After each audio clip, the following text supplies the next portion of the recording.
देखिए, अभी आरजेएस की एक तो स्थिति क्लियर हो गई कि आरजेएस के एग्जाम में क्या तो रहेगा और क्या प्रोसीजर रहेगा।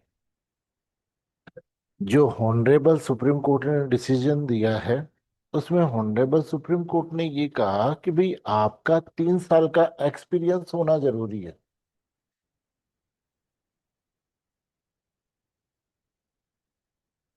कि आपका एग्जाम में 3 साल का एक्सपीरियंस होना जरूरी है। यानी अब आपको आरजेएस का पेपर देने के लिए क्या जरूरी है कि पहले आपकी एलएलबी होनी चाहिए प्लस 3 इयर्स का एक्सपीरियंस होना चाहिए। यानी 3 साल का आपके पास में अनुभव होगा, तभी आप आरजेएस का पेपर दे सकते। ये शर्त 2002 के एग्जाम से पहले भी थी आरजेएस में। बाद में क्या था कि भाई बच्चों का आरजेएस की तरफ रुझान कम हो जाता था, क्योंकि पहले तो ग्रेजुएशन, ग्रेजुएशन के बाद फिर ग्रेजुएशन, और फिर ग्रेजुएशन के बाद 3 साल, यानी 6 साल तक आपको वेट करना पड़ता था। इसके अलावा आपको एडमिनिस्ट्रेटिव सर्विस में जाना है तो केवल 3 साल बाद में आप एडमिनिस्ट्रेटिव सर्विस में। तो बच्चों का क्या था कि उस वक्त रुझान किधर था, एडमिनिस्ट्रेटिव सर्विस की तरफ जाता था, जुडिशरी की तरफ रुझान कम रहता था। इसलिए उन्होंने 2002 का जब पेपर लिया तो 2002 के पेपर में उन्होंने ये चीज स्पष्ट कर दी कि भाई अब हम 3 साल का एक्सपीरियंस नहीं लेंगे, केवल एलएलबी जिन्होंने की है उसी का हम एग्जाम। ठीक। बाद में क्या हुआ कि 3 साल के एक्सपीरियंस के बाद में जो परिणाम आए लास्ट में, वो ये आए कि बच्चे जो बन रहे थे वो अनमेच्योर्ड थे। क्योंकि प्रशासनिक पोस्ट और जस्टिस की पोस्ट में बड़ा अंतर होता। एक प्रशासक के रूप में कार्य करना और एक जज के रूप में कार्य करना, दोनों में बड़ा वैश्य है। कि भाई जज को अपना पैसेंस, नॉलेज, सभी चीजों की जरूरत होती है। प्रशासक गलती कर देगा तो नुकसान नहीं होता, लेकिन एक जज गलती करता है तो बड़ा नुकसान होता है। फिर काफी परिणाम ये आए कि भाई काफी गलतियां हुई। कुछ जज, बच्चे टाइप के जो जज रहे, उनका बिहेवियर कुछ ठीक नहीं रहा, बार और बेंच का रिलेशन ठीक नहीं रहा। इस बात को लेकर रिट लगी सुप्रीम कोर्ट में। इससे पहले एमपी हाई कोर्ट ने एक्सपीरियंस अलाउ कर दिया था, और जिसको सुप्रीम कोर्ट ने कंफर्म कर दिया था। फिर उसी बात को लेकर के एक रिट सुप्रीम कोर्ट में फिर लग गई कि भाई आप 3 साल का एक्सपीरियंस कीजिए। फिर उन्होंने अपना जो भी डाटा था वो डाटा एनालिसिस कोर्ट में पेश किया और बताया कि सर, डाटा के हिसाब से यहाँ पर ये गड़बड़ हो रही है, और ये जस्टिस की पोस्ट है, इसलिए 3 साल का एक्सपीरियंस करना जरूरी है। तो सुप्रीम कोर्ट ने जो अपना डिसीजन दिया, उसमें ये कहा कि सब 3 साल का एक्सपीरियंस अलाउ करते हैं हम।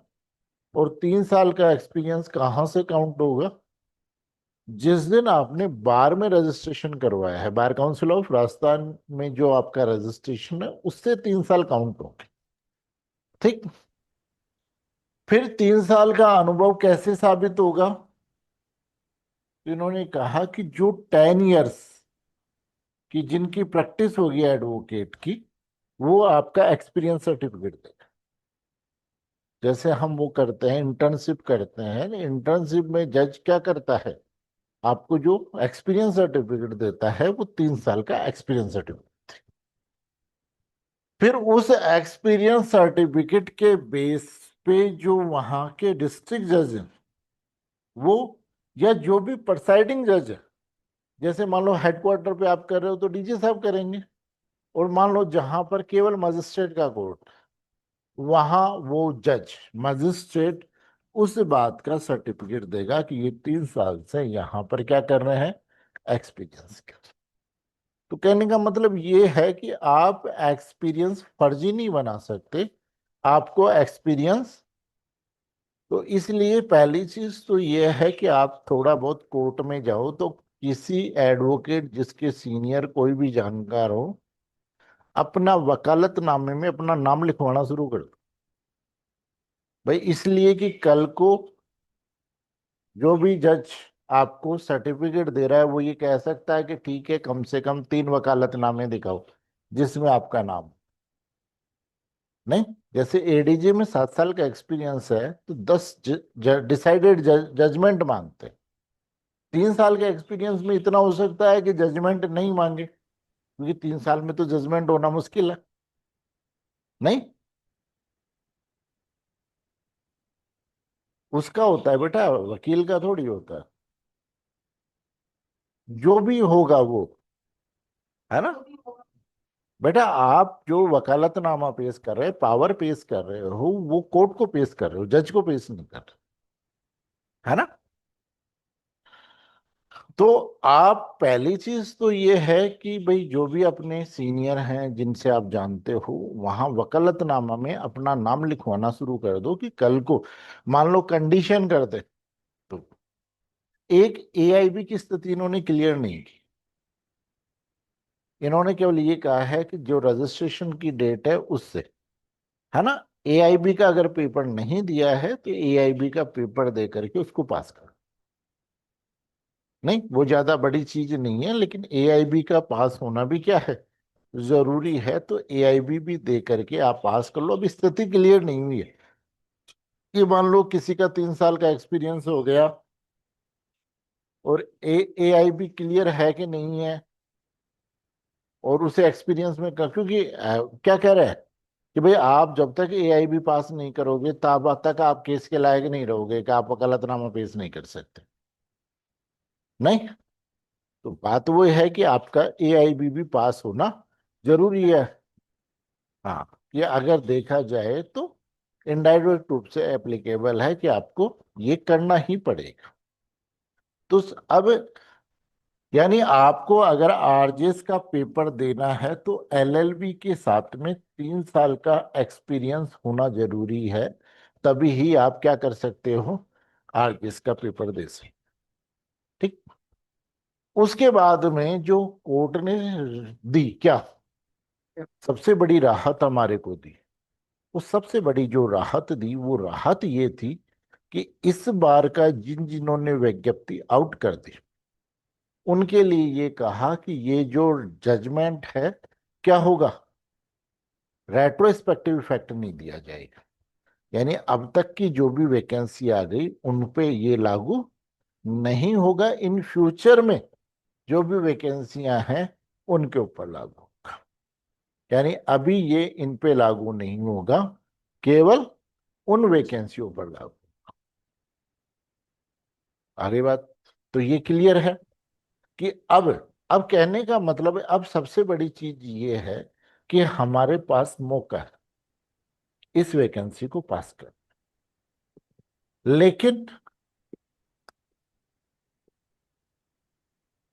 सीटें कितनी, 44। आगे बात समझ। अब ये 44 सीटों में अगर आपको पास करना है तो आप तभी ही पास कर सकते हो जब आपको आप पे भरोसा होगा। आगे बात, कि अगर आप अपने आप पे विश्वास करते हो कि हाँ मैं कर लूंगा या मैं कर लूंगी,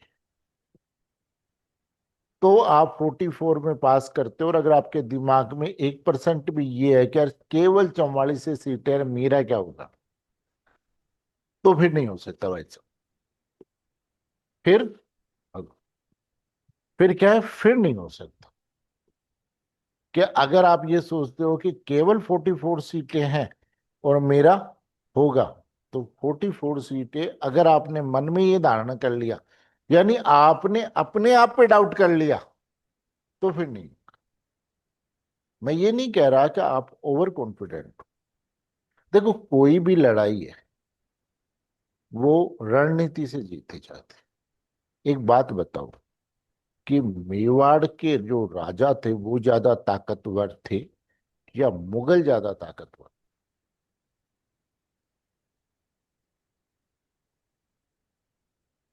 मराठा ज्यादा ताकतवर थे या मुगल ज्यादा ताकत।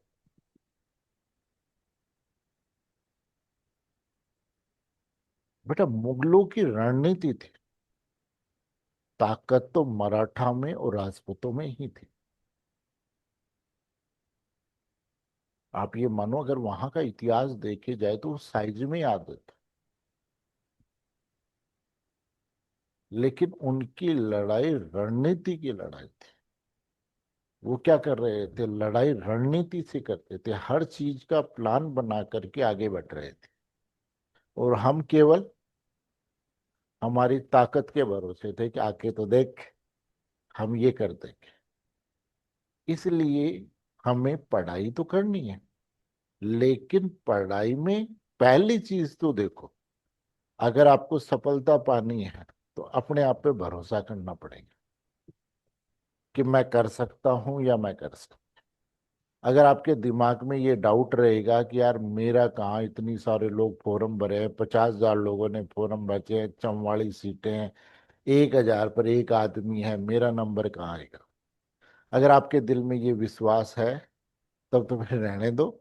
जब आपको अपने आप पे भरोसा नहीं है तो फिर रहने दो, तैयारी करने की कोई जरूरत नहीं है, क्योंकि फिर फेल आप होगे नहीं, फिर तो फेल आप हो गए।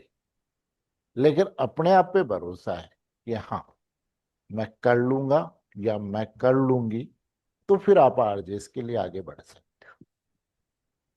और दूसरी चीज, अगर आपके पास 3 साल का एक्सपीरियंस नहीं है तो कहने का मतलब आपके पास डू एंड डाई की स्थिति है, यानी जो भी करना है वो करना है। भाई आपके पास में स्थिति क्या है, डू एंड डाई की स्थिति है कि जो भी करना है वो करना है, उसके अलावा आपके पास में कोई और ऑप्शन नहीं। तो इसलिए सबसे पहली चीज ये है कि इस तैयारी को आप अगर शुरू कर रहे हो तो सबसे पहले अपने आप पे भरोसा करो कि हाँ, मैं कर सकता। कि आप अपने आप पे क्या करो, भरोसा करो कि मैं कर सकता हूँ या कर सकती हूँ। अगर जब तक आप अपने आप पे भरोसा नहीं करोगे तब तक कोई मतलब नहीं। वो कहा ठीक है, देखते हैं, ट्राई करते हैं। ट्राई कुछ नहीं होता, अटेम्प्ट होता है, 1 साल लगती है, घर वालों का पैसा लगता है, टाइम खराब होता है, फिर देखना क्या है। फिर देखने के लिए क्या बच रहा है कि भाई ये देखना है हमारे। भाई जो भी करना है वो पूरे दिल से करना है, विश्वास से करना है। नहीं, और अगर हम ये सोचते हैं कि चलो एक ट्राई कर लेते हैं, अगली बार देख लेंगे, अपने पास तो 3 साल का एक्सपीरियंस है, तो ये जो टाइम गया हुआ है ना, ये टाइम वापस नहीं। जिस दिन आप पेपर दे करके आओ उस दिन आपको इतना भरोसा होना चाहिए अपने पे कि रिजल्ट कुछ भी हो, लेकिन मैं इतना कर सकता था, मैंने उतना किया।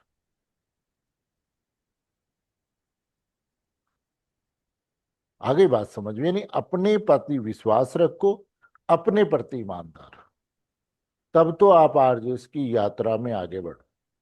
और अगर आपको अपने आप पे भरोसा नहीं है, आप अपने प्रति ईमानदार नहीं हो, तो फिर आगे बढ़ने की जरूरत नहीं है। फिर तो ये बात मान के चलो कि रिजल्ट क्लियर है, बिल्कुल साफ है, आगे बढ़ने की जरूरत नहीं। और कुछ करो जिससे आपका टाइम खराब नहीं। नहीं, तो टाइम खराब करने की सिचुएशन नहीं है। अब देखो, अब पहले जब जब तक जजमेंट था तब तक जब तक जजमेंट नहीं आया था हाई कोर्ट, सुप्रीम कोर्ट से, तब तक हर चीज होल्ड पड़ी हुई थी। सारी वैकेंसियां क्या थी, होल्ड थी।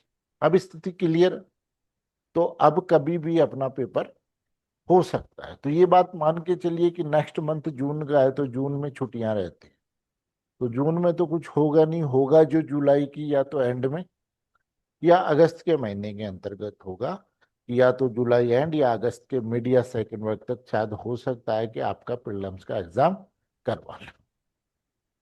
नहीं, ये हो सकता है उसके बाद में भी, लेकिन हम 2 महीने की संभावना लेकर के चलें कि भाई 2 महीने में क्या होगा कि हमारा वो हो जाएगा।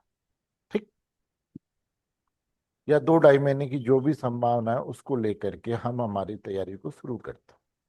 अब देखो, 2 ढाई महीने में आरजेएस का कोर्स तो नहीं हो सकता, कि भाई पॉसिबल भी नहीं है कि भाई 2 ढाई महीने में आरजेएस का कोर्स हो जाएगा। नहीं अंकित, ये बात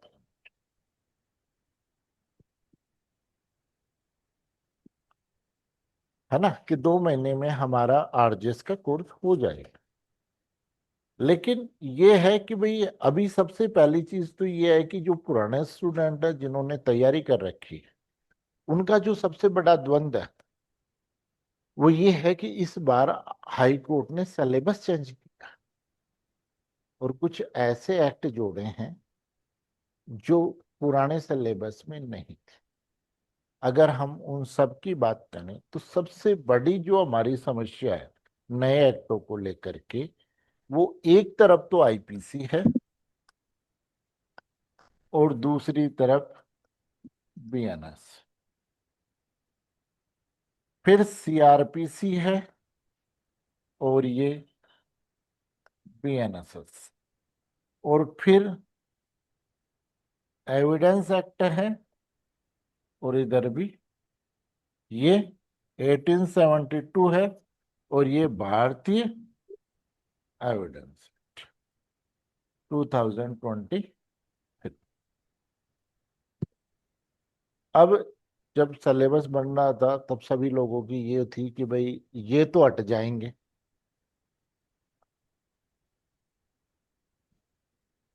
और केवल ये रह जाएंगे। भाई ये दोनों तो क्या हो जाएंगे, जो पुराने एक्ट हैं वो तो क्या होंगे, हट जाएंगे, और नए नए एक्ट है वो रह जाएंगे। तो हम उस नजरिए से पढ़ लें।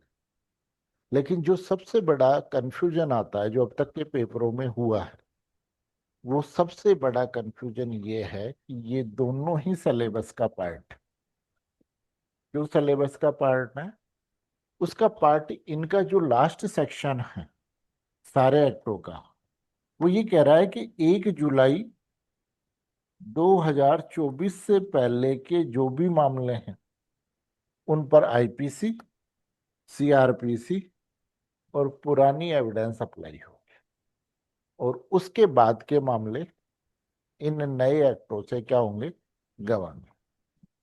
आप ये देखो कि एक केस में कितने साल लग जाते हैं डिसाइड होने में। भाई हम एवरेज लेकर के चले तो 10 साल। तो जब तक आपको मान लो कि बीएनएस पढ़ा करके मजिस्ट्रेट बना दिया जाए, तो आईपीसी की समस्या को कैसे सोल्व करोगे। इसलिए आपको आईपीसी भी आनी चाहिए और बीएनएस भी आनी चाहिए। अगर कोई नई प्रॉब्लम आ रही है तो फिर बीएनएस से सोल्व होगी, अगर पुरानी प्रॉब्लम आ रही है तो आईपीसी से प्रॉब्लम। अगर आपसे एग्जामिनर जैसे जजमेंट राइटिंग करवा रहा है और वो प्रॉब्लम दे रहा है, और वो ये दे रहा है कि 23 अगस्त 2024 को, 23 अगस्त 2024 को क्या बेटा ये घटना घटी, तो आपको चार्ज किस में लगाना है, चोरी बीएनएस में लगाना है। आगे लेकिन वही प्रॉब्लम को ये बता दे कि 23 अगस्त 2022 की घटना है, तो फिर आपके आईपीसी अप्लाई होगा। तो जो सबसे बड़ा हमारा चैलेंज है, वो सबसे बड़ा चैलेंज ये 6 आज आरजेएस में सबसे बड़ा जो चैलेंज है वो क्या है, ये 6 एक्ट। अब आपको केवल बीएनएस नहीं पढ़ना, बीएनएस के कंपेयर में आईपीसी भी पढ़ना। बीएनएस और आईपीसी में ज्यादा फर्क नहीं है। लेकिन सबसे बड़ी जो बात हुई वो ये हुई कि बीएनएस में सेक्शन से चेंज कर दिए। बीएनएस में क्या कर दिए गए, सेक्शन से चेंज हो, सारे अपराधों को इकट्ठा कर दिया कि भाई शरीर वाले एक साथ, संपत्ति वाले एक साथ, इन सारे अपराधों को जो बिखरे हुए थे अलग अलग जगह, उनको सारों को एक जगह इकट्ठा कर दिया। आगे आगे बेटा, उन सारे को क्या कर दिया इन्होंने, एक जगह इकट्ठा कर दिया। तो अब जो हमारा सबसे बड़ा चैलेंज है वो ये है कि हमें आईपीसी और बीएनएस को एक साथ कंपेयर करते हुए पढ़ना पड़ेगा। अगर हम कंपेयर नहीं कर रहे, अलग अलग पढ़ रहे हैं, तो दिक्कत क्या आती है कि दोनों का कॉम्बिनेशन जब तक नहीं होगा तब तक आप सोल्व नहीं कर पाओ। एक बात बताओ, सीपीसी सबसे टफ क्यों लगती है?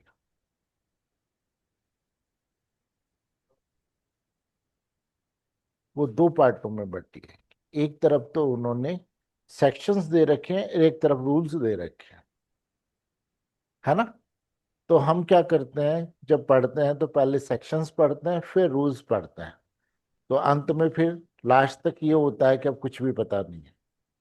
लेकिन हम सेक्शंस और रूल को अगर कंपेयर करके अगर हम पढ़ते हैं, तो आप ये मान के चलो कि सीपीसी से प्रोसीजर में इजी कोई सब्जेक्ट। आप सीआरपीसी को पढ़ते हो तो सीआरपीसी में बहुत इंटरप्रिटेशन होता है, आपको सुप्रीम कोर्ट देखना पड़ता है। आप ये देखिए कि सीपीसी में अगर आप प्रोसीजर पढ़ रहे हो, इतनी शानदार बनाई हुई है कि आपको सुप्रीम कोर्ट जहां कोई रेयर टाइम में ही सुप्रीम कोर्ट के केस याद करने पड़ते हैं, कि आपको कहां पर इंटरप्रिटेशन करना है। केवल रेयर मामलों में ही आपको देखना पड़ता है कि भाई सुप्रीम कोर्ट हमारे को जरूरत पड़ती है। बाकी सीआरपीसी शुरू से लास्ट तक आपको सुप्रीम कोर्ट देखना पड़ता है। लेकिन कब, अगर आपने सीपीसी और सीआर यानी सीपीसी के रूल्स और सेक्शंस का कॉम्बो करके कंपेयर करके एज ए प्रोसीजर पढ़ा, तो सीपीसी से इजी कोई सब्जेक्ट नहीं। लेकिन बात है कि पढ़ने के तरीके पे डिपेंड कर रहा है। अगर हम बात करें कि एक तरफ आपने एक बार बीएनएस पढ़ ली, फिर आप आईपीसी पढ़ लो, इसका मतलब कि न तो आपको बीएनएस आती है, ना आईपीसी आती है। आपको दोनों को क्या करना पड़ेगा, कंपेयर करके ही पढ़ना पड़ेगा। जब तक आप इन दोनों को कंपेयर नहीं करोगे, तब तक एक साथ नहीं पढ़ सकते। इसी प्रकार सीआरपीसी और यही बात कहाँ लागू होती है, एविडेंस एक्ट। यही बात कहाँ लागू होती है, आपके एविडेंस एक्ट। तो जब तक बाकी दोनों में बातें वही हैं, थोड़ा बहुत अंतर है ना? जब हम डिस्कशन करेंगे तो पहले हम अंतर देखेंगे, जिससे हमारे माइंड में ये बनेगा कि दोनों में अंतर क्या है, नई बात क्या है। नहीं कि भाई दोनों में ऐसा अंतर क्या है, डिफरेंस क्या है, और ऐसी कौन सी नई बात है जिसकी वजह से हमारे को ये एक्ट बनाना पड़ा।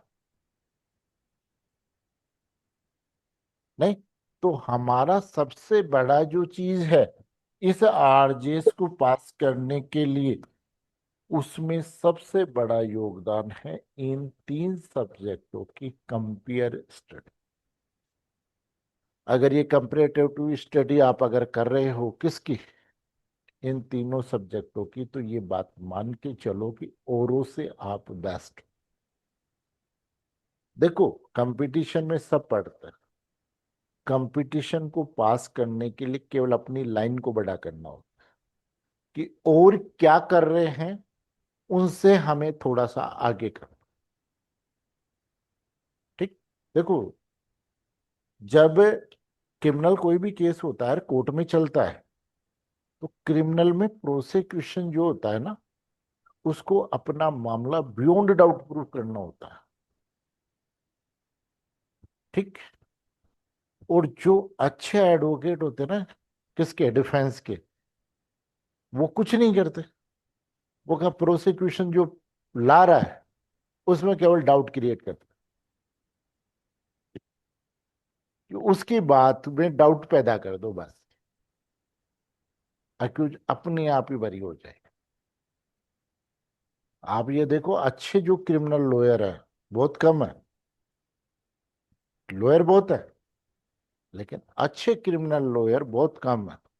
और मैंने देखा है कि अच्छे क्रिमिनल लॉयर में जब जो अच्छे वाले होते हैं, जैसे जो भी जैसे क्रॉस एग्जामिनेशन होती है, तो बाकी तो मैंने जैसे एक पेज की चीफ करा दी तो 10 पेज की जीरा कर जाता है। और जो अच्छे क्रिमिनल लॉयर है वो केवल 4 बातें पूछता है और उसके पूरे बयानों को क्या कर जाता है, डाउटफुल बना करके चला जाता है। ठीक।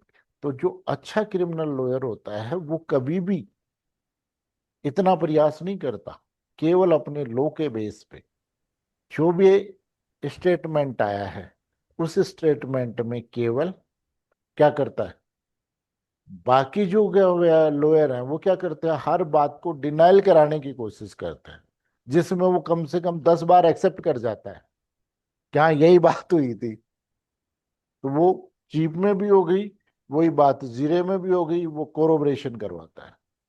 लेकिन जो अच्छा क्रिमिनल लॉयर होता है वो क्या करता है, डाउट क्रिएट करता है।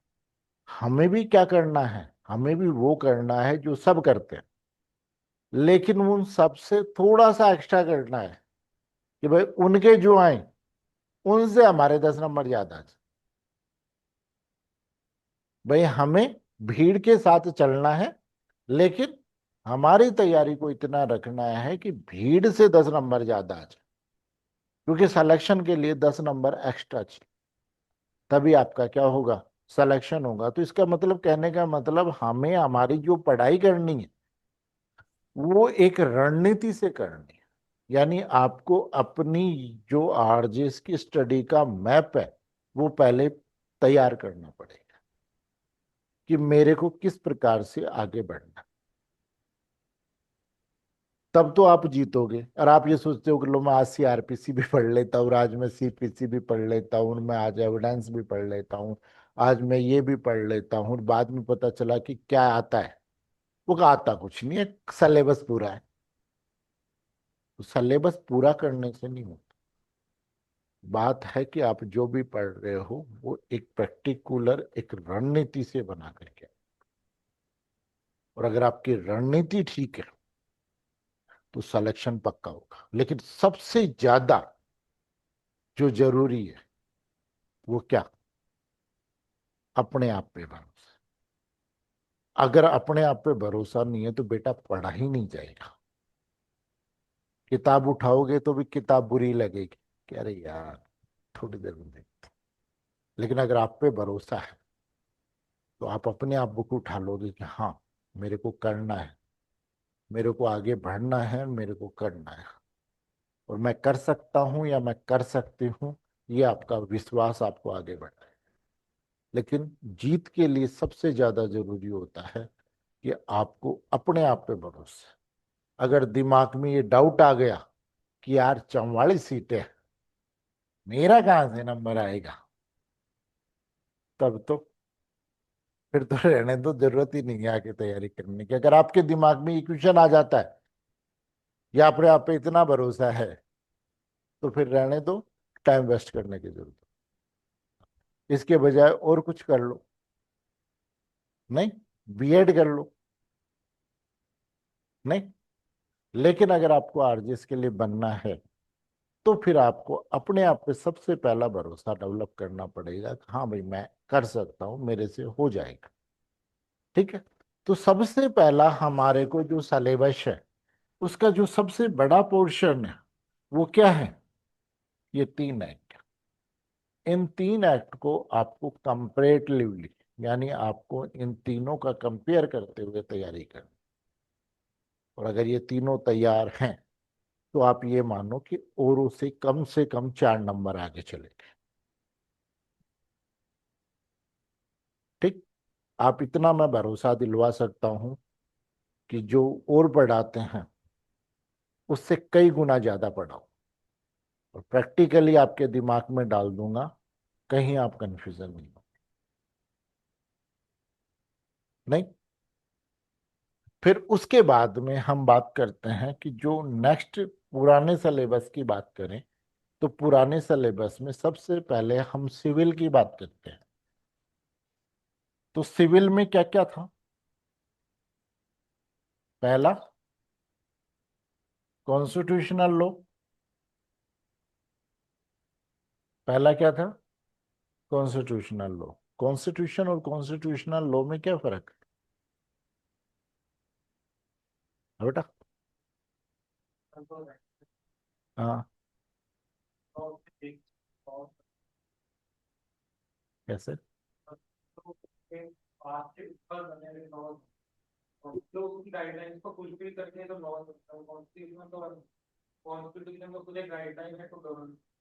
आप एक बात बताओ, एलएलबी में कॉन्स्टिट्यूशन ऑफ इंडिया पढ़े हो या कॉन्स्टिट्यूशनल लॉ पढ़े हो?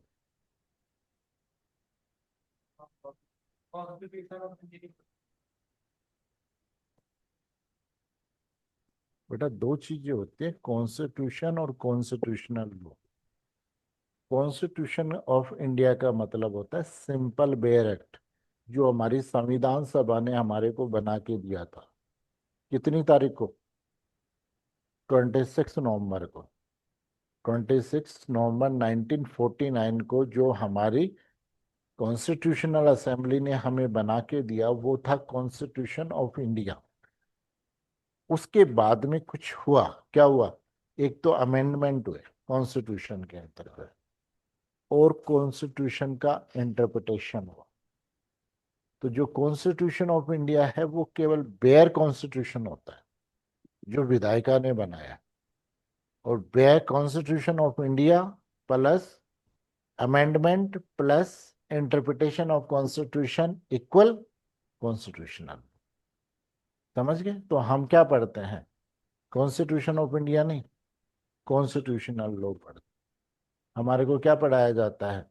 Constitutional law.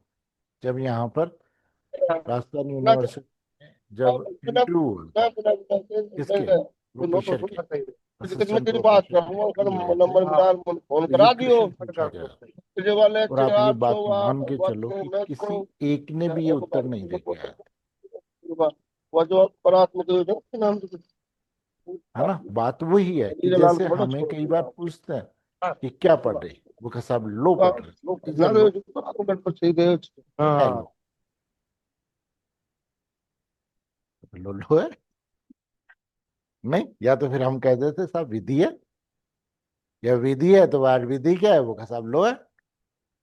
नहीं, तो लो क्या है? नहीं, क्या है लो? कितने दिन हो गए पढ़ते? क्या है लो? लो इज कमांड ऑफ सोवरेन्स, यानी संप्रभु का समादेश। ठीक? तो दो वर्ड दे रखे हैं, एक तो सॉवरन और एक कमांड। क्या अंतर होता है? सॉवरन कौन होता है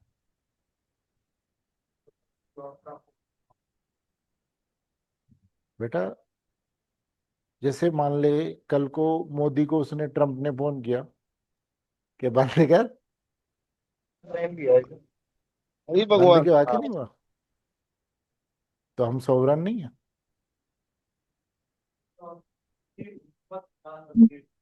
वो दबाया। वो आज ये भी कह रहा है कि हमें 0% ट्रैफिक दे रहा है, जबकि अब मोदी जी कुछ बोल ही नहीं रहे। सोवरन का मतलब होता है कि वो स्टेट जो अपने इंटरनल और एक्सटर्नल पॉलिसी बनाने के लिए फ्री होता है, उसको हम सोवरन कहते हैं। ये नहीं है कि किसी के दबाव। जैसे हम परिवार में रहते हैं तो आजाद हैं क्या? लेकिन हम हमारे मामलों में डिसीजन लेने के लिए स्वतंत्र है। बाकी माता पिता तो हमारे ऊपर रहेंगे। आगे बात समझ? तो सोवरेन स्टेट का मतलब वो होता है जो अपनी इंटरनल और एक्सटर्नल पॉलिसी बनाने के लिए क्या होता है? फ्री होता है। उसको हम सोवरेन स्टेट बोलते हैं। जहां डेमोक्रेटिक स्टेट है, वहां सोवरेन कौन होता है? पब्लिक। और पब्लिक के जो रिप्रेजेंटेटिव है संसद में या विधानसभा में, वही कानून बनाता है। जहां डेमोक्रेसी है वहां पब्लिक सोवरेन होता है। जो कानून बन रहा है संसद से, वो किसका आदेश है? किसका? जनता का। हरी बात समझ? अगर कहीं मोनार्की है तो जो वहां का राजा है, शासक है, उसका ऑर्डर चलेगा। अगर मोनार्की स्टेट है तो वहां पर उसका चलेगा।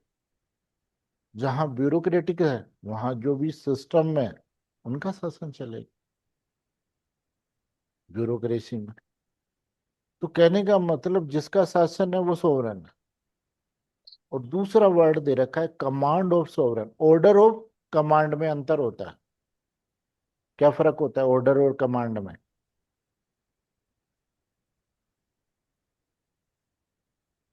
अगर जैसे मैंने आपसे कहा कि ये काम करो, कल करके लाना, फिर मैं आके पूछता हूँ किया, टाइम ही नहीं मिला।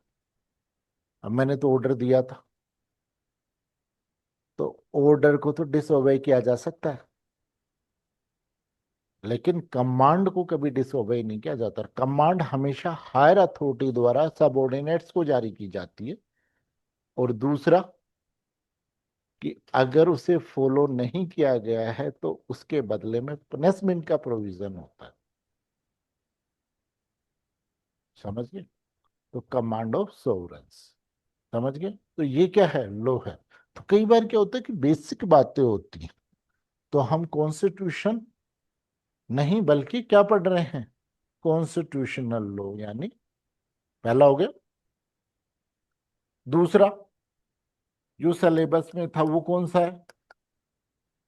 Contract act. तीसरा ट्रांसफर ऑफ प्रॉपर्टी एक्ट।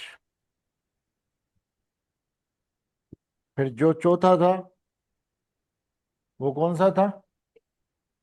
ये S R, specific relief act. फिर जो पांचवा था वो कौन सा था? Limitation act. Limitation act. फिर जो छठा था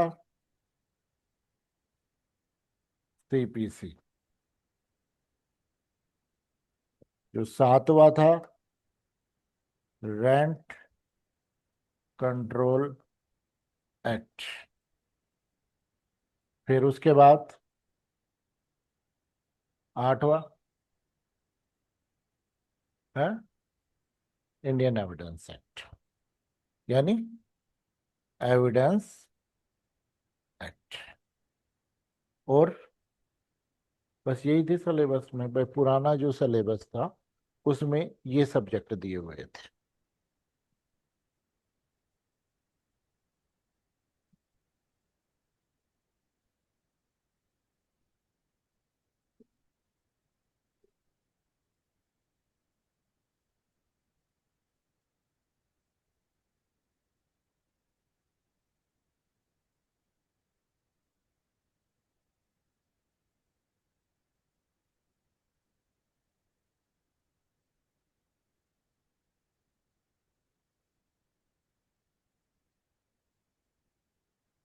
लेकिन बाद में इसके सिलेबस में क्या कर दिया? चेंज कर दिया। एक और था इंटरप्रिटेशन, है ना?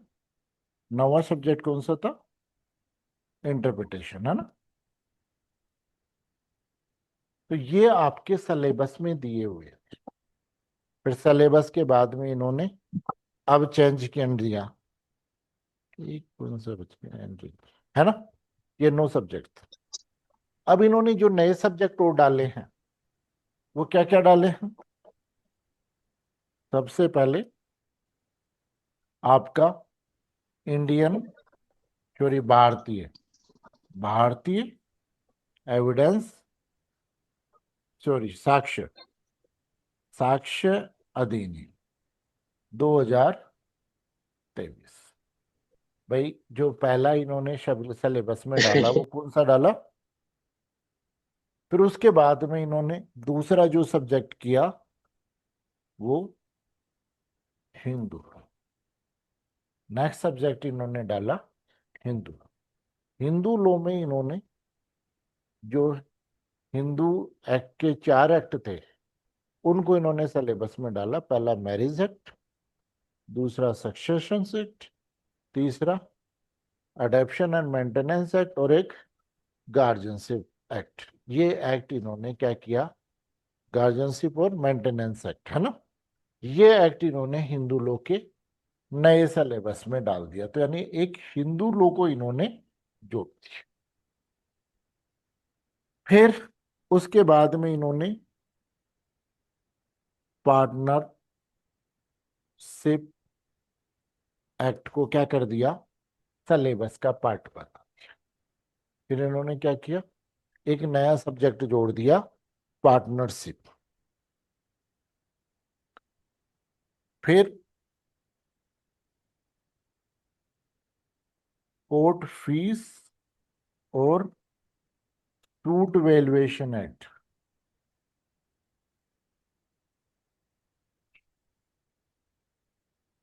एक्ट, कोर्ट फीस और सूट वैल्यूएशन एक्ट, जो देखो राजस्थान में है। सीपीसी में आप जब आप सिविल पढ़ते हो ना, तो सिविल में कोई भी सीपीसी में काम बिना फीस दिए नहीं होता।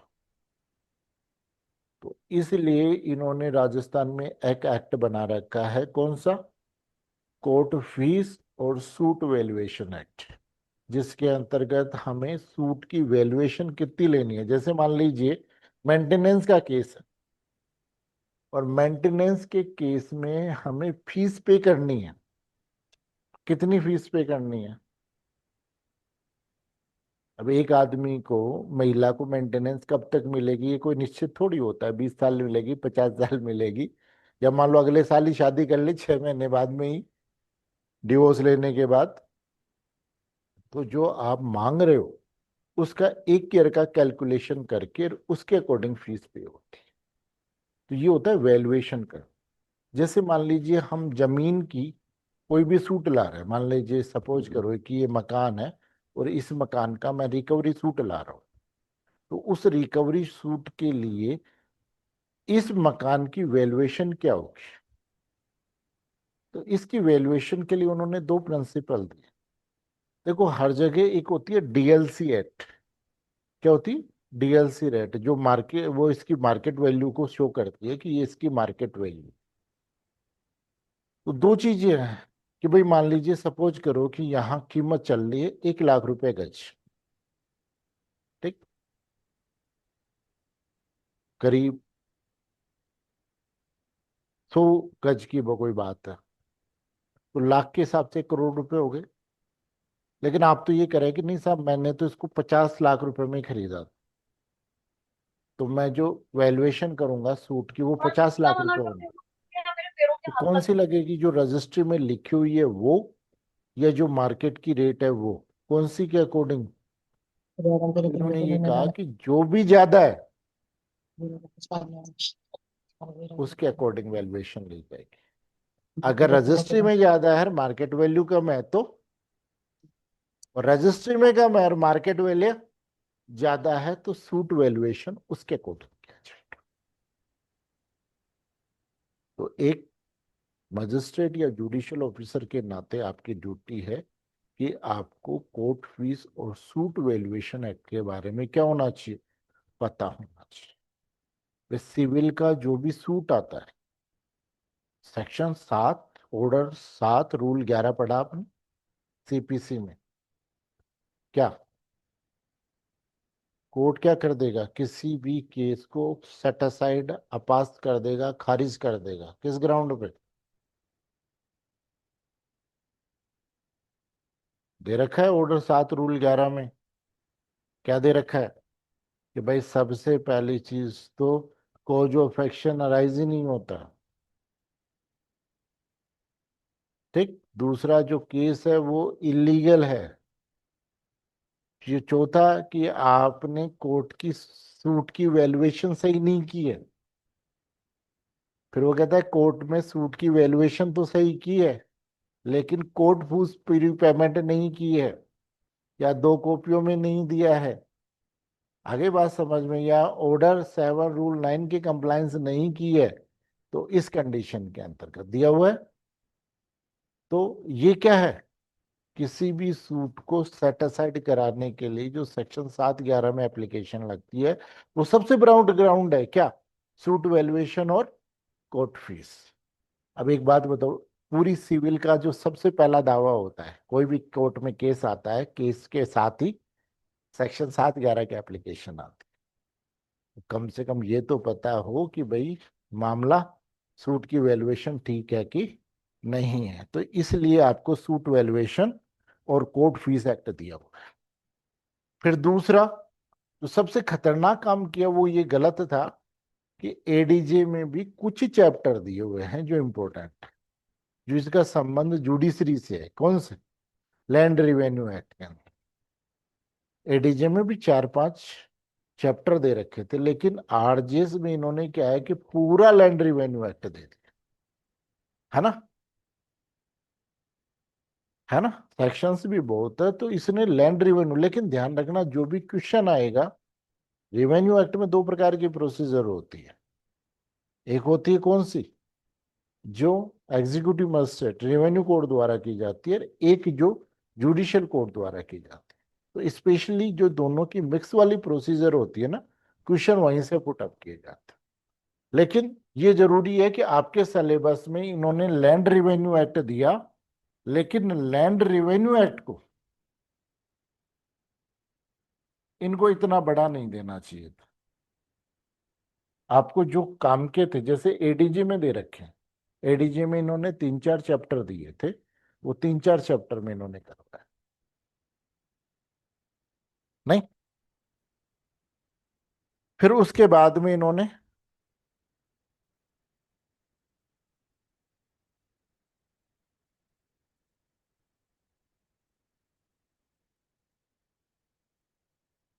सेल्स एंड गुड्स एक्ट,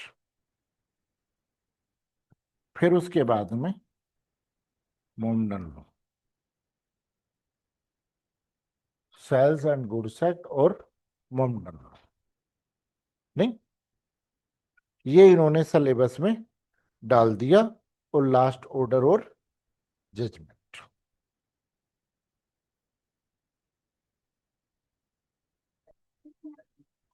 हाँ शुराई रजिस्ट्रेशन एक्ट,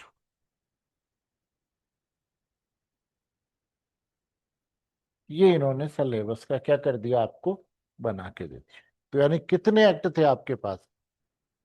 9 थे, और उतना ही सिलेबस आपका और बढ़ा दिया अगर देखा जाए तो।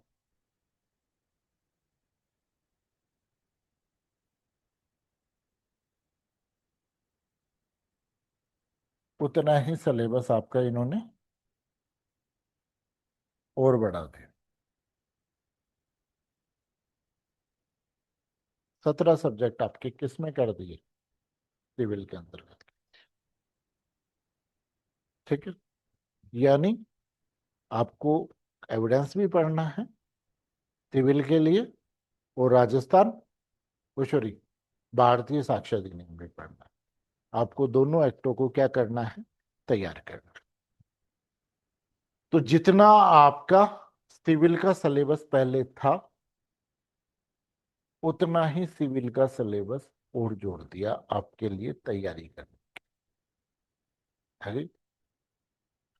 फिर उसके बाद में हम बात करते हैं क्रिमिनल की।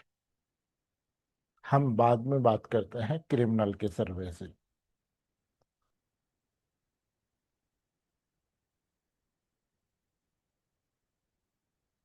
फिर हम बात करते हैं किसकी? क्रिमिनल के सिलेबस की। क्रिमिनल के सिलेबस की क्या पोजीशन है? तो क्रिमिनल के समेशन में सबसे पहले वो 6 एक्ट। क्रिमिनल के सिलेबस में अगर हम बात करें तो कौन कौन से थे? सीआरपीसी, आईपीसी, एविडेंस एक्ट, फिर नहीं, पहले पुराने देख लेते हैं बेटा, है ना। फिर उसके बाद में चौथा हो गया JJ act, PO act, POSCO था, है, पॉक्सो, फिर आता है सेक्सुअल हरेसमेंट, है ना, यानी डोमेस्टिक वायलेंस, है ना। अच्छा, ये सेक्सुअल हरेसमेंट वर्क प्लेस पे है ना, डोमेस्टिक वायलेंस भी है और वर्क प्लेस पे पे सेक्सुअल हरेसमेंट,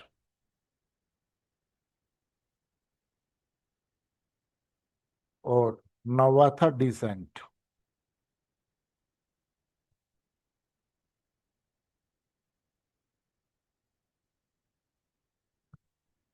फिर ये 9 ही थे, है indecent, sorry indecent representation of women, है ना। ये टोटल कितने थे? 9 एक्ट थे। अब इन्होंने, है, हाँ एनआई भी तो था, 10 थे एनआई एक्ट। अब इनमें से किसी को हटाया, किसी को भी नहीं है। अब जुड़ा है जो, क्या क्या जुड़ गया आपका? बीएनएस, फिर बी एनएसएस, फिर भारतीय साक्ष्य अधिनियम, ये सारा 2023, 2023।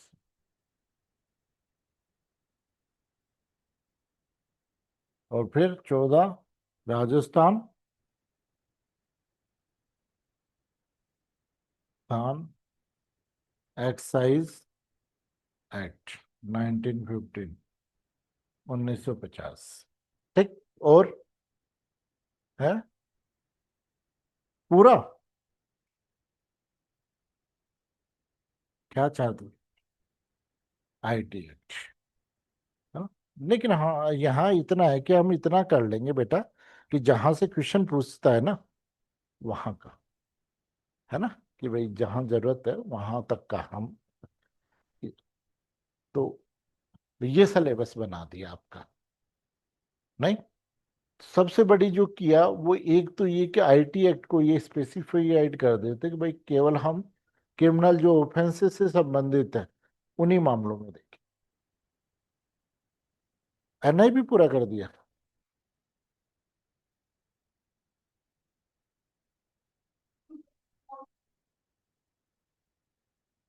चलो कोई नहीं।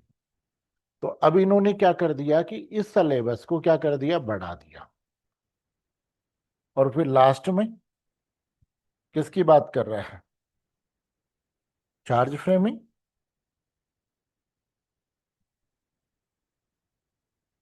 और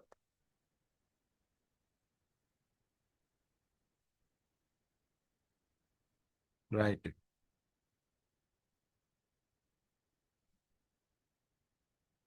चार्ज फ्रेमिंग और जजमेंट राइट, ये आपका सिलेबस।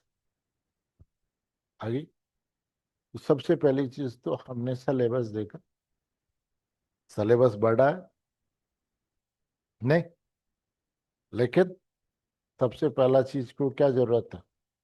अगर हम सिलेबस को कवर कर रहे हैं तो कवर करने में सबसे पहले हमारे को हमारे ऊपर भरोसा करना है। सबसे पहले कि हमें भरोसा करना है किसके ऊपर? सबसे पहले अपने। मैं ये नहीं कह रहा कि मेरे पे भरोसा करो, मेरा नंबर तो बाद में आता है। क्या आप मेरे पे तो बाद में भरोसा करोगे कि हाँ भाई चलो इसके साथ चलेंगे तो हमारा काम हो जाएगा। लेकिन सबसे बड़ी चीज तो है कि आप चलने के लिए तैयार हो, लेकिन अधूरे मन से, कि भाई चलो सर के साथ हम आगे बढ़ते हैं, लेकिन देखेंगे जो होगा। अगर देखेंगे जो होगा अगर इस प्रकार का है, तब तो फिर आगे बढ़ने की जरूरत नहीं। आगे बात, अब देखो, इस पूरे सिलेबस में हम अगर देखते हैं तो टोटल जो पेपर होता है हमारे प्री का, जो पेपर होता है वो 70 नंबर का होता है और 30 नंबर का होता है, यानी टोटल 100 नंबर का होता है, जिसमें 70 नंबर का लो का पोर्शन पूछा जाता है और 30 नंबर का लैंग्वेज का पूछा जाता है। और सबसे बड़ी बात यह है कि आप पूरा इतिहास उठा के देख लीजिए, आसपास के सारे स्टेट के एग्जाम उठा करके देख लीजिए, अगर कहीं का पेपर प्रैक्टिकली सबसे ज्यादा आता है तो राजस्थान का आता है। अगर कहीं पर प्रैक्टिकली पेपर आता है तो कहाँ का आता है? राजस्थान का आता है। कि राजस्थान का जो पेपर आता है वो थोड़ा प्रैक्टिकली आता है, कि थोड़ा सा प्रॉब्लमेटिक, थोड़ा सा घुमा करके, किसी बात को सीधा नहीं पूछना, इस टाइप का पेपर बना करके पूछते हैं। तो 70 नंबर का तो हमारा लो का आता है, और 30 नंबर का हमारा आता है हिंदी प्लस इंग्लिश। 30 नंबर का हमारा हिंदी और इंग्लिश का सिलेबस। और इस प्रकार से 100 नंबर का आपको प्री का पेपर होता है। अब हमारा पहला क्वेश्चन कि सर मेरे कितने नंबर आए कि मैं प्री प्री पास कर लूं।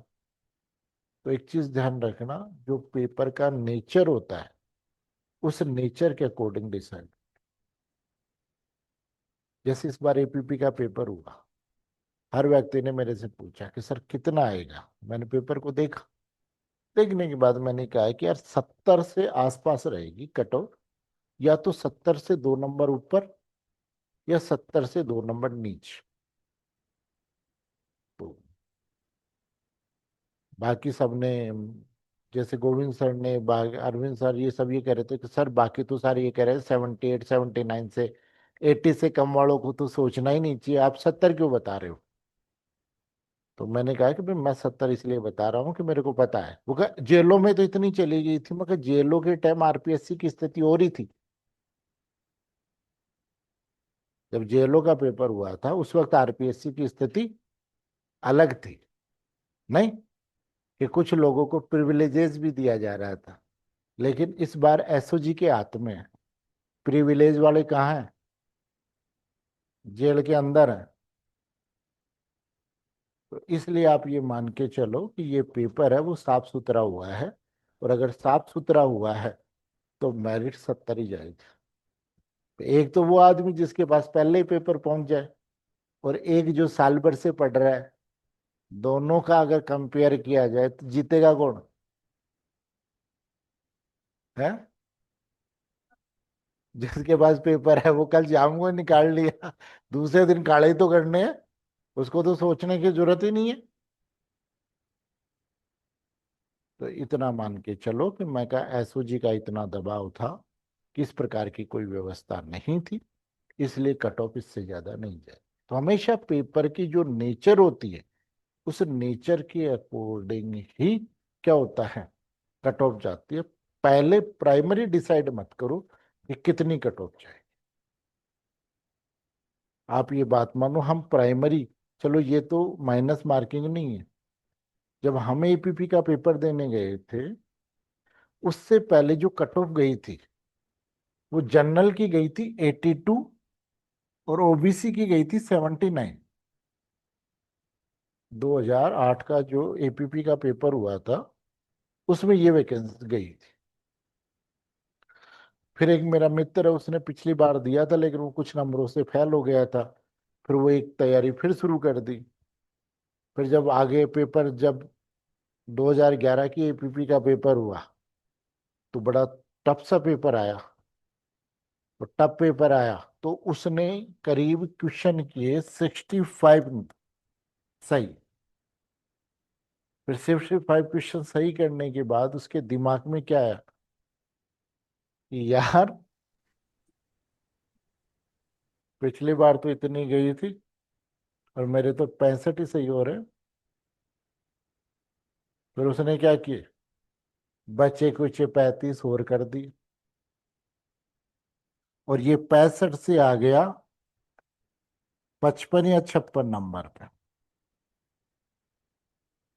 और कट ऑफ गई थी जनरल की 60, ओबीसी की 58।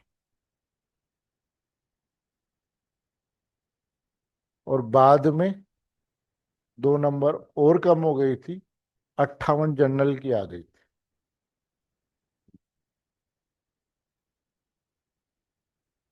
तो हमेशा पेपर के नेचर पे डिपेंड करता है कि कट ऑफ कितनी जाएगी। क्योंकि सब इक्विवेलेंट तैयारी करते हैं, इक्विवेलेंट माइंड होता है, और जो करके आते हैं उसके अकॉर्डिंग तय हो जाता है कि भाई जो एक्स्ट्रा जुडिशरी हो, जो एक्स्ट्रा टैलेंटेड होते हैं, उनको छोड़ दो, वो 2 4 5 10 ही होते हैं। तो भाई कई स्टूडेंट मेरे जैसे 90 क्रॉस कर रहे थे, 90 के आसपास आ रहे थे जेलों में।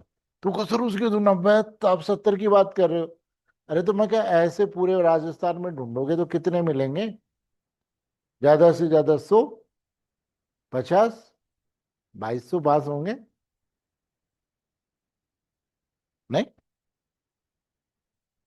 तो एक बात आपको समझ में आ गई कि क्या, कि सबसे पहली चीज कट ऑफ क्या रहती है, उस पर हमारे को ध्यान नहीं देना है।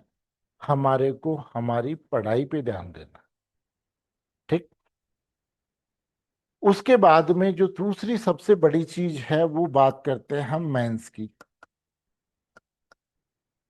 दूसरी जो बात करते हैं वो बात करते हैं आरजीएस मेंस की। आरजीएस मेंस में देखो 3 पेपर हैं। पहला पेपर लो पेपर का, फर्स्ट। दूसरा, सेकंड। फिर हिंदी। और फिर इंग्लिश। और वो भी केवल ऐसे। ठीक। लो पेपर फर्स्ट का जो था, वो सारा सिविल का आता है, और ये 100 नंबर का आता है। ये 100 नंबर का। ठीक। और ये दोनों पेपर 50 50 नंबर के आते हैं। यानी टोटल 300 में से मेंस में मार्किंग होती है। अब इस 300 में से जो लो का है वो कितने नंबर का हो रहा है? 200। इस 200 में से 40 नंबर का आता है आपके क्या? जजमेंट राइटिंग और ऑर्डर और चार्ज फ्रेमिंग और इश्यू फ्रेमिंग। सिविल के पेपर में दो आते हैं, एक ऑर्डर आता है, एक जजमेंट आता है। क्रिमिनल का पेपर होता है, उसमें दो, चार्ज फ्रेमिंग और जजमेंट। यानी 40 नंबर का आपका मटेरियल कहाँ है? उसके अंदर। ठीक। कि यहाँ पर आपको 40 नंबर में से अगर आपने तैयारी की है, नहीं की है, तो कोई 5 या 6 नंबर आते हैं टोटल मिला करके। कि कोई परफॉर्मा डाल दिया, कोर्ट का नाम लिख दिया, जो भी लिख दिया उसके हिसाब से 2 2 3 3 नंबर मिला के 5 6। नहीं। और अगर आप अच्छी तैयारी करते हो तो 25 से 30 नंबर आपके आ जाते। और ये मेंस में कम से कम आपके बीच में 25 नंबर का क्या कर देते हैं? भाई 25 नंबर का ये डिफरेंस कर देते। और मेंस में 25 नंबर का डिफरेंस बहुत होता है। मेंस में लो के पेपर में 20 से 25 नंबर का डिफरेंस बहुत होता है। अगर इतना डिफरेंस हो जाता है तो फिर आप कितना ही लो पढ़ लो, नंबर, वो क्या मेरिट से केवल 2 नंबर कम रहे। अरे 25 और जोड़, मेरिट से 20 नंबर ऊपर जा रहे थे आप, और अभी कहाँ हो? मेरिट से 2 नंबर कम।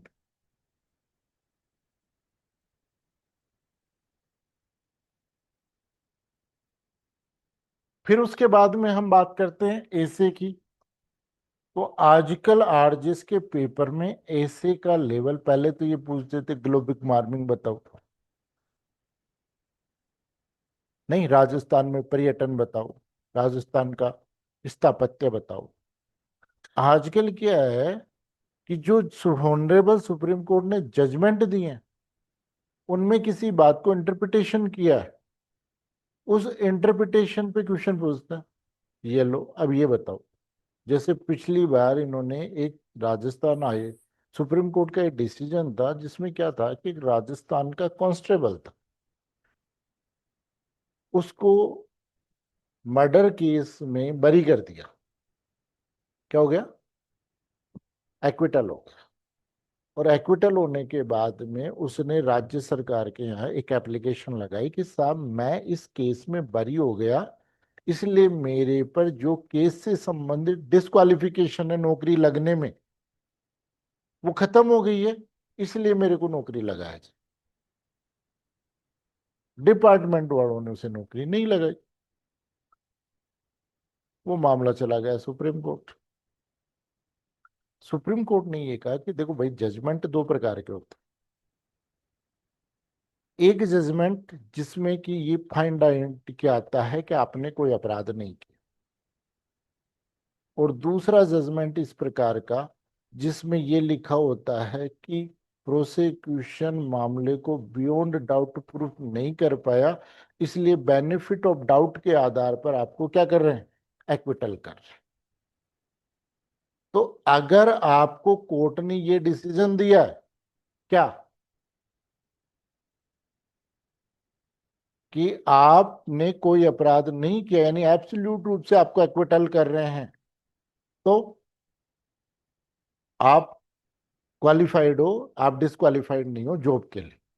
लेकिन मर्डर जैसे हीनियस ऑफेंस में आपको बेनिफिट ऑफ डाउट पे छोड़ा गया है, तो इसका मतलब ये नहीं है कि आपने अपराध नहीं किया, इसका मतलब ये है कि प्रोसिक्यूशन फेल हो गया, इसलिए उसके कारण आपको बेनिफिट ऑफ डाउट दे करके छोड़ रहे हैं। नहीं। और इस प्रकार के एक्विटल के बेस के आधार पर हम ये नहीं कह सकते कि आपको नौकरी दे दी जाए। तो ये एब्सोल्यूट एक्विटल का यहीं से जो इंटरप्रिटेशन ऑनरेबल सुप्रीम कोर्ट ने किया था, नहीं, उस पर इन्होंने क्वेश्चन पूछ लिए कि भाई वो बताइए, जजमेंट राइटिंग कीजिए इसके ऊपर। फिर सबने वो कृष्ण अय्यर जो भी उल्टे सीधे थे वो लिखने शुरू कर दिए। फिर हुआ क्या किस्मत से कि पहला जो था वो लीगल इशू पे था, और दूसरे और तीसरा जो था वो था, एक राजस्थान पे हो गया, एक वैसे हो गया, सोशल इशू पर हो गया।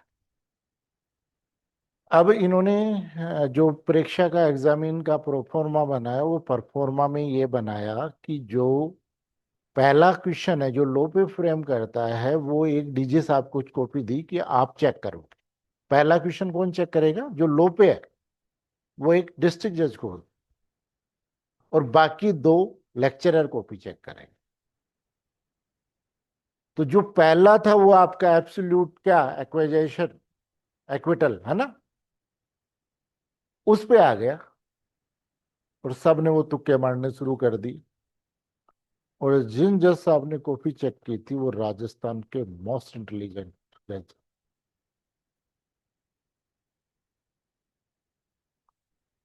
ठीक। फिर वो का एनएलयू के बालकों को एक एक नंबर दिया, आधा आधा नंबर दिया, उसका रीजन समझ में आ गया कि उस जजमेंट से फाइंडिंग कहां से ली। अब वो तुक्के ही तो मार रहे थे।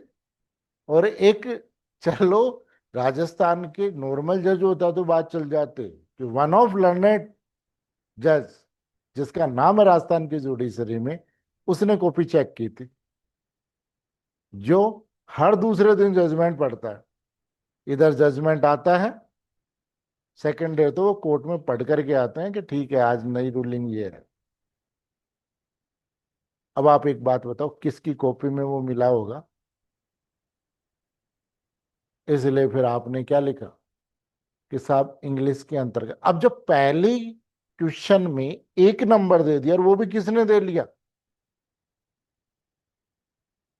डिस्ट्रिक्ट जज ने, तो जो लेक्चरर को भी चेक कर रहे हैं वो एक से आगे कैसे बढ़ जाए। प्राइमा फेसिक एक जज के डिसीजन को रिव्यू कैसे कर दे। तो उन्होंने भी कहा कि जो जज आपने दिया है वही बढ़िया है। तो किसी ने दो और दे दिए, किसी ने तीन दे दिए। ऐस प्रकार से सबके नंबर क्या है, इंग्लिश के अंतर्गत किसी के दो और किसी के तीन और किसी के जीरो, और फिर ऊपर से क्या कह रहे हैं कि साहब एनएलयू में पढ़ के आए हैं बच्चे, और एनएलयू वाले बच्चों की इंग्लिश, अरे इंग्लिश अच्छी है, कंटेंट तो डालना पड़ेगा। भाई मेरी भाषा अच्छी है मान लीजिए, तो भाषा अच्छी होने से और ऐसे अच्छा लिखने में दोनों में फर्क है कि जब तक मेरे पास कंटेंट्स नहीं है तब तक मैं लिखूंगा कैसे। तो इसलिए अब थोड़ा सा जजमेंट क्या हो गया कि थोड़ा सा हमें वो बातें भी पढ़नी पड़ेगी कि किसी बात को ऑनरेबल सुप्रीम कोर्ट ने क्या इंटरप्रिटेशन किया। बेसिक लॉ तो देखना ही पड़ेगा, बेसिक लॉ के अलावा वो बातें भी देखनी पड़ेंगी। और आप ये मानो कि जिसने एक्सप्लेन किया है, नहीं अरविंद सर कह रहे थे कि सर मेरे एक यहाँ कमजोर लड़का था जिसके 16 नंबर आए हैं, जबकि जब मैं टेस्ट लेता था तो उसके आता था। लेकिन मैंने ये कहा कि उसको पहला निबंध आता था, उसने वो बातें डाली कौन सी जो उस जजमेंट में थी, और वो मैंने पढ़ाई थी। मगर वो डालेगा, जरूर डालेगा। तो कहे यार मैं तो कल्पना ही नहीं कर सकता, वो तब मेरी कोचिंग में कभी उसके 8-9 नंबर ही नहीं आए। लेकिन बात वही है कि पहला जजमेंट उसका केस अच्छा हुआ, कौन सा निबंध, और उसमें अगर जस्टिस ने जो डीजी साहब थे उन्होंने 4-5 नंबर उसको दिए हैं, तो बाकी वाले भी 4-4 5-5 तो देंगे ही, प्राइमा फेसिक तो फॉलो करेंगे ही। तो इसलिए बात वो है कि आप एनएलयू से हो या कहाँ से हो, आपको इंग्लिश कितनी आती है, आपको अच्छी आती है नहीं आती। बात यही है, सुप्रीम कोर्ट ने सिर्फ 2 मिनट सुना। जब ये रेट चल रही थी, सुप्रीम कोर्ट ने, ऑनरेबल सुप्रीम कोर्ट ने केवल 2 मिनट सुना और 2 मिनट बाद में रिजेक्ट कर दिया कि वो कहा ये क्या ले आए। जिसकी कॉपी देखी वो कहा इसने कुछ लिख ही नहीं रखा, कृष्णा अय्यर को तो कृष्णा स्वामी लिख रखा है। वो कहा पहली लाइन ही गलत लिख रहे हो। और वो कहा आप हमारे पास में रिलीफ मांगने आ रहे हो। वो कहा पहला वर्ड ही गलत है, रैंडमली कॉपी उठाई जिसमें ये हालत है। देखो सर, नहीं, तो बात ये है। तो इस प्रकार से आपको क्या करना है, हिंदी और इंग्लिश की भी तैयारी करना है जैसे पहले आईएएस में था। आईएएस के जो क्वेश्चन आते हैं और आरएस में जो क्वेश्चन आते हैं उन दोनों में फर्क है। नहीं, उन्होंने जैसे आरएस में ये पूछते हैं कि भारत की क्लाइमेट किस प्रकार की है, मिट्टी क्या है, ये है, ये पूछते हैं। वो ये पूछते हैं क्यों है, आईएएस में ये पूछता है। तो थोड़ा सा क्या है कि हमारे राजस्थान की जो पेपर सेटर हैं उन्होंने भी थोड़ा सा ये कह रहे थे कि बच्चे इस प्रकार से क्या हों, डाइवर्ट हों कि थोड़ा सा लो के बारे में उन्हें नॉलेज हो, इंटरप्रिटेशन।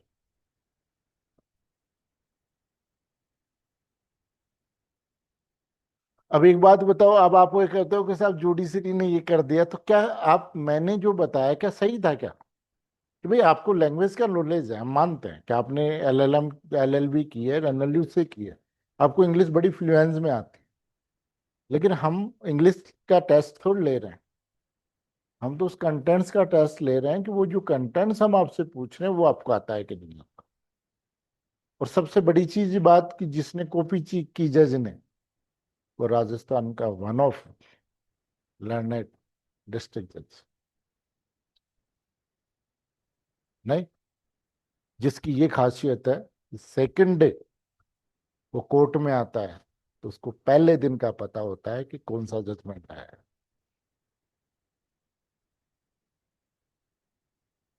है। नहीं, तो बात है जो, जब वो सुप्रीम कोर्ट में मामला गया तो उनसे जब पूछा किसी ने, उनके मित्र ने, कि यार वो उस मामला हो का कहीं चला जाए, मैंने जो मार्किंग की है बिल्कुल सही। जजमेंट से पहले उनका कॉन्फिडेंस ये था। और सुप्रीम कोर्ट ने भी केवल कितने, मुश्किल से 2 मिनट में डिसाइड कर दिया।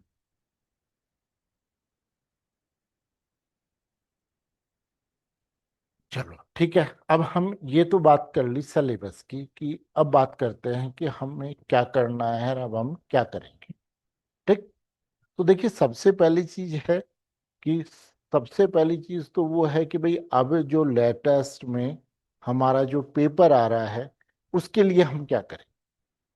तो सबसे पहले पेपर जो आ रहा है उसके लिए क्या करेंगे, दूसरा, एक आगे जो हम आरजेस की तैयारी करेंगे उसके लिए क्या करें, है ना, कि दो प्रोजेक्ट बना रहे हैं हम, कि भाई जो, भाई एक तो वो बच्चे कि जिनको आगे एलएलबी आरजेएस का पेपर देना है, एक बच्चे वो जिनको अभी लेटेस्ट का पेपर देना है और उनकी तैयारी भी कंप्लीट है। ठीक। अब देखो जो भी सब्जेक्ट जोड़े हैं, जो भी सब्जेक्ट इन्होंने नए जोड़े हैं, वो सारे प्रैक्टिकल बेस, कि अगर आपको उसकी प्रैक्टिस पता है तो आप उसको पढ़ा पाओगे, और अगर आपको उसकी प्रैक्टिस के बारे में पता नहीं है तो बेर अकाउंट में केवल क्या, क्लास में सुना के चले जाओगे, थोड़ी सी देर में बच्चा भी बैरक पढ़ेगा, वो कह लो सिलेबस पूरा हो गया। आगे बात, तो हमें सिलेबस पूरा नहीं करना है। मैं इतना मानता हूं कि राजस्थान में जो और पढ़ा रहे हैं उनसे थोड़ा सा एक्स्ट्रा ही मैं इन सब्जेक्टों को प्रैक्टिकली तैयार करवा सकता। इसलिए मैंने जो पुराने बच्चे हैं उनके लिए ये सोचा कि मैं नए एक्ट और जजमेंट राइटिंग को स्पेसिफिकली पढ़ाऊं, जिससे कि भाई उन्हें ये भी है कि भाई मैम ने पुराना तो पढ़ रखा है, वो हमारे को याद है, तो हम पुराना क्यों पढ़े। और जो बच्चे नए हैं उनको फिर पूरा अच्छे से, कि भाई पुराना और नया कंपेरेटिवली, आगे बात समझ में, कि हम पुराना और नया पढ़ें। अब उसके बाद में भाई ये जो भी एक्ट है हमारे किन के नए जो सिलेबस में आए हैं, क्योंकि इतना है कि मैं एग्जाम से पहले आपको करवा दूंगा, अगर 2 महीने का टाइम है तो हम एग्जाम से पहले इन सारे सिलेबस को क्या कर लेंगे, और सारा का सारा जो सिलेबस जोड़ा है वो थोड़ा प्रैक्टिकली है, कि भाई वो थ्योरेटिकली था, अब थोड़ा सा सिलेबस में क्या कर दिया, प्रैक्टिकली कर दिया। कि अगर हम लैंड रिवेन्यू एक्ट की बात करें तो पूरा लैंड रिवेन्यू एक्ट हमसे याद नहीं होगा, ना तो प्री में होगा और न ही मेंस में होगा, लेकिन रिवेन्यू कोर्ट्स में और जुडिशियल कोर्ट्स में क्या सेक्शंस हैं जो बहुत महत्वपूर्ण होते हैं और उन्हीं के आधार पर प्रैक्टिकल प्रॉब्लम बनती है जो सबसे ज्यादा यूज होते हैं, है ना, उन सेक्शंस को हम कैसे कवर करेंगे, वो चीज, है ना। तो, तो इसलिए हम अब जो आरजेएस की तैयारी करेंगे उसमें क्या करेंगे, कि भाई जो हमारा अभी जो सिलेबस का जो शुरू हुआ है उसमें हम नए एक्ट, कौन से, आईपीसी, बीएनएस, सीआरपीसी, बीएनएसएस और एविडेंस एक्ट और भारतीय साक्ष्य अधिनियम।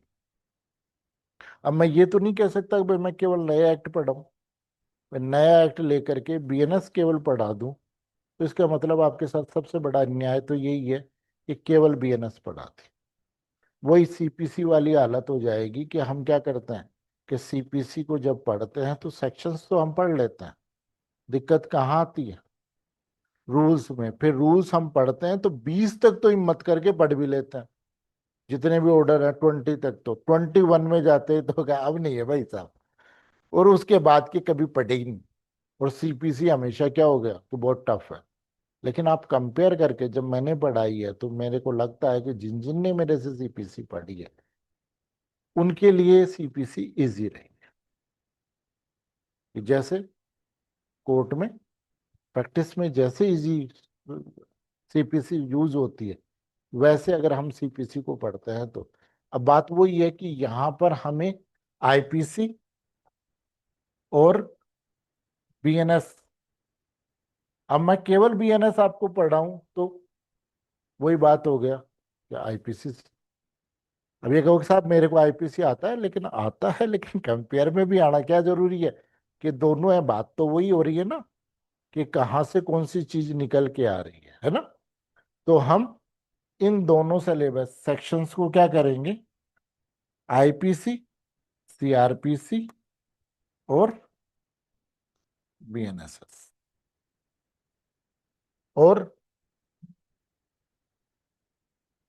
एविडेंस एक्ट, है ना। और इंडियन चाबी है ना कि तेरे पास नहीं है, चाबी छोड़, है ना, वही मिल जाएगी फिर तेरे को। तो एक तो हम इसको कंपेयर में लेते हैं, है ना, कि भाई ये थोड़ा सा सिलेबस में पहले हो जाएगा तो हमारा काम हो जाएगा। दूसरा हम लेंगे जजमेंट राइटिंग, क्योंकि मेंस के बाद में प्री का जब रिजल्ट आ जाता है तो मेंस में हमें इतना ही टाइम मिलता है कि हम फिर प्रॉब्लम सोल्व नहीं करवाते। अगर हम प्री के बाद में जजमेंट राइटिंग करते हैं तो हम जजमेंट सीख तो लेते हैं, लेकिन प्रैक्टिस कब करेंगे। लेकिन अगर आपने प्री के पहले अगर जजमेंट राइटिंग, और जजमेंट राइटिंग में क्या है, अगर हम पूरी बात करें तो पूरी सीआरपीसी अगर आपको आती है तो ही आप जजमेंट कर पाओगे। क्योंकि जजमेंट राइटिंग स्टार्टिंग कहाँ से होती है, एफआईआर रजिस्ट्रेशन से होती है, और लास्ट में जजमेंट पर होती है एक्विटल है या कन्फ है ना, कन्विक्शन है, दोनों के ऊपर डिपेंड करती है। फिर कन्विक्शन है तो कन्विक्शन के बाद भी कुछ ऑर्डर किए जाते हैं, कि जैसे सेट ऑफ करने का, जो भी उसकी पनिशमेंट है उसको सेट ऑफ करने का, जो भी प्रॉपर्टी है उसके डिस्पोजल करने का, कि उसमें जो भी प्रॉपर्टी मिली है उसके डिस्पोजल करने का। उसके अलावा जो उसके पहले के बेल बॉन्ड ले रखे हैं उन्हें सेट असाइड करके या तो नए बेल बॉन्ड करने, या उसका क्या कोर्ट में पनिशमेंट वारंट इशू करना। तो ये सारी प्रोसीजर होती है। तो कहने का मतलब एफआईआर रजिस्ट्रेशन से लेकर के और कन्विक्शन तक हम क्या करते हैं, इसको पढ़ाई करते हैं। सिविल की बात करें, सीपीसी की बात करें, तो सीपीसी में पहला जो भी टॉपिक होता है वो किस पर आता है, कि आपका जो सूट है, प्लेंट है, उसके ऊपर आता है। फिर प्लेंट के बाद में दूसरा जो होता है वो रिटर्न स्टेटमेंट आता है। फिर प्लेंट और रिटर्न स्टेटमेंट के बेस पे आपके इश्यूज बनते हैं। इश्यूज के बाद में हर इश्यूज डिसीजन होता है और इश्यूज पर एविडेंस ली जाती है। फिर हर इश्यू को डिसाइड करने के बाद में लास्ट में ऑर्डर करना होता है। तो यानी जो सीपीसी की पूरी प्रोसीजर है वो आपको फॉलो करनी पड़ती है। अगर आपको सीपीसी और सीआरपीसी आती है तो हर एक सीक्वेंस में सारी बातें आपको लिखनी पड़ती, और वो भी कितनी देर में, 15 मिनट। यानी पूरी सीपीसी, और वो भी कितनी देर में, 15 मिनट्स। तो 15 मिनट में आपको जजमेंट करना होता है। जजमेंट राइटिंग में सबसे पहले हम जजमेंट सीखेंगे, और जजमेंट में हम पूरा जजमेंट सीखेंगे। कौन सा, जो होता है, जैसा कोर्ट में होता है, और उसको लिखने में लगता है करीब 1 से घंटा। अब आप ये कहोगे कि साहब 1 घंटा, जब हम जजमेंट ही लिखेंगे तो 2 घंटे में पेपर पूरा कैसे करें। लेकिन पहले पूरा जजमेंट सीखना इसलिए जरूरी होता है कि आपको जजमेंट आ जाए। फिर उस जजमेंट का कौन सा पोर्शन है जो हमें स्किप करना है, और कौन सी बात है जो हमें लिखनी है, जिससे कि हमारा जजमेंट 15 मिनट में क्या हो जाए, कंप्लीट हो जाए। लेकिन आप शॉर्ट कब करोगे, शॉर्ट कब करोगे, जब आपको पूरा आता है। और शुरुआत में अगर आपको शॉर्ट सिखा दिया जाए तो फिर कंटेंट से छूटेंगे कि नहीं छूटेंगे। और जब आपको पहले पूरा पता है और अब फिर आपको हमने बताया कि इस प्रकार से शॉर्ट कर दो, तो पूरा जब पता है तो आपको एक एक कंटेंट से पता है, और आप शॉर्ट करोगे तो उस बात का ध्यान रहेगा कि भाई ये बात तो इसमें डालनी क्या है, मैंडेटरी है, इसको स्किप कर दे तो भी कोई काम चल जाए। तो भी इससे क्या हो जाएगा, हमारा काम चल।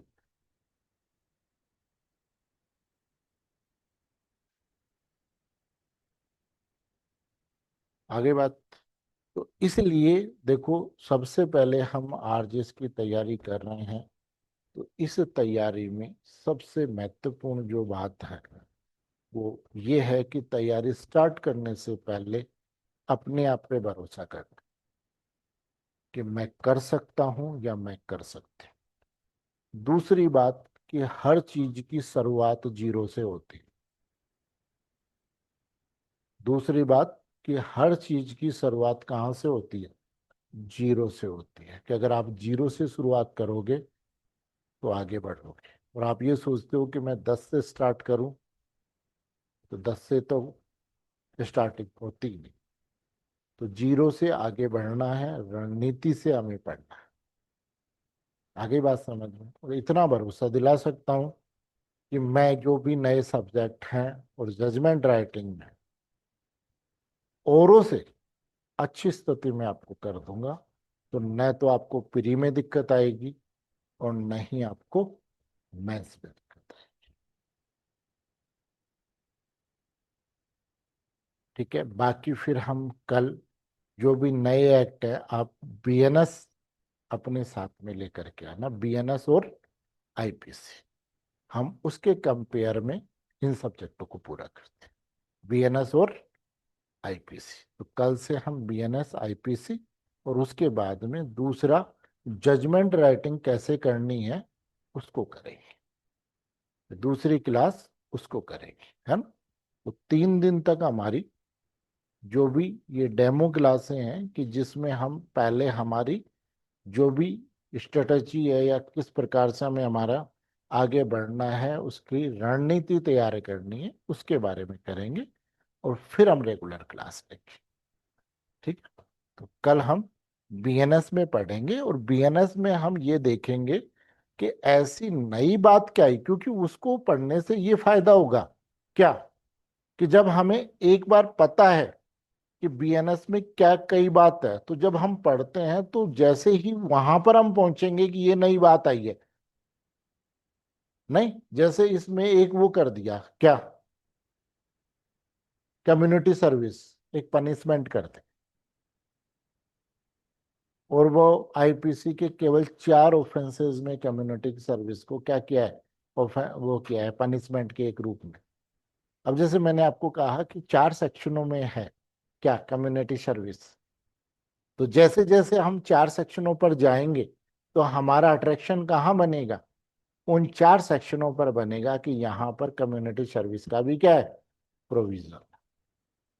कई जगह हम बात करते हैं कि भाई यहाँ पर पहले पनिशमेंट में ये सजा थी, जुर्माना इतना था, अब जुर्माने को एक्सीड कर दिया गया है, बढ़ा दिया गया है। तो ये बात अगर आपको पहले दिमाग में है तो जब आप उसको पढ़ोगे तब आप ये कंपेयर करना शुरू कर दोगे कि यार पहले ये था अब ये था। तो कल हम बीएनएस में ऐसी क्या बात है जो आईपीसी में नहीं थी उसको हम कंपेरेटिवली कल डिस्कस करेंगे। और फिर जजमेंट राइटिंग कैसे करेंगे, जजमेंट में कौन कौन से पार्ट होते हैं, क्या इंपॉर्टेंट है, ये 2 क्लास है। यानी हम 5 से 6 बीएनएस से देखेंगे और 6 से 7 बजे तक। फिर उसके बाद में 3 दिन ये करके और फिर उसके बाद में हम कंटिन्यू बैच को करेंगे, है ना? हाँ बेटा। और सिविल के जो सब्जेक्ट हैं वो अपन मॉर्निंग में करेंगे, है ना? सिविल के जो सब्जेक्ट हैं वो हम मॉर्निंग में करेंगे, इवनिंग में हम सीआरपीसी को और स्टार्ट कर देंगे। ये 3 घंटे की क्लास हो जाएगी, है ना? बाकी फिर हम कल मिलते हैं।